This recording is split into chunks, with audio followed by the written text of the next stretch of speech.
കൊല്ലം കണ്ണനല്ലൂരിൽ വൻ കഞ്ചാവ് വേട്ട. കണ്ണനല്ലൂർ സ്വദേശി സംഗീതിൽ നിന്ന് 8.5 കിലോ കഞ്ചാവ് പിടികൂടി. സംഗീതിനൊപ്പം ഉണ്ടായിരുന്ന മറ്റ് 2 പേർ ഓടി രക്ഷപ്പെട്ടു. വിവരങ്ങളുമായി എം മനോജ് കൊല്ലത്തുനിന്ന് ചേരുന്നുണ്ട്. മനോജ്, 8.5 കിലോ കഞ്ചാവാണ് കണ്ണനല്ലൂർ സ്വദേശി സംഗീതിൽ നിന്ന് പിടികൂടിയിട്ടുള്ളത്. ഒപ്പം തന്നെ 2 പേർ ഓടി രക്ഷപ്പെട്ടു എന്നും അറിയാൻ സാധിക്കുന്നു. കൂടുതൽ വിവരങ്ങൾ. എക്സൈസ് എൻഫോഴ്സ്മെന്റ് സ്ക്വാഡ് നടത്തിയ പരിശോധനയിലാണ് 8.5 കിലോ കഞ്ചാവ് പിടികൂടിയിട്ടുള്ളത്. പുലർച്ചെ 2 മണിയോടെയാണ് ഈ സംഗീതിന്റെ കണ്ണനല്ലൂരിലെ വീട്ടിൽ പരിശോധന നടത്തിയത്. ഇവിടെ നിന്നാണ് ഈ കഞ്ചാവ് പിടികൂടിയത്. സംഗീതും സുഹൃത്തുക്കളും ചേർന്ന് വിൽപ്പനയ്ക്ക് വേണ്ടിയാണ് ഈ കഞ്ചാവ് എത്തിച്ചിട്ടുള്ളത്. അതിനിടെ തന്നെ ഈ കഞ്ചാവ് നിറയ്ക്കുന്നതിനിടെയാണ് എക്സൈസ് സംഘവും ഇവിടേക്ക് എത്തിയത്.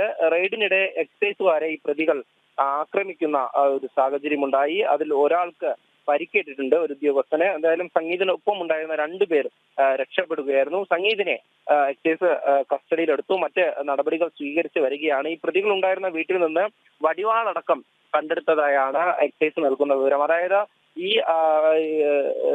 ഈ കഞ്ചാവ് വിറ്റിരുന്ന ആളുകളൊക്കെ തന്നെ ക്രിമിനൽ പശ്ചാത്തലമുള്ളവരാണെന്ന് ഇതിലൂടെ തന്നെ നമുക്ക് മനസ്സിലാക്കാൻ സാധിക്കും. കാരണം അത്തരത്തിലൊരു പരിശോധനയുടെ ഇടയിലാണ് ഇത്തരത്തിൽ ഒരു ആക്രമണം ഉണ്ടായിട്ടുള്ളത്. അത് എക്സൈസ് ഉദ്യോഗസ്ഥർക്ക് പരിക്കേറ്റെന്നുള്ള വിവരവും വരുന്നത്. എന്തായാലും ഈ കണ്ണനല്ലൂരിൽ നിന്നാണ് 8.5 കിലോ കഞ്ചാവ് പിടികൂടിയിട്ടുള്ളത്.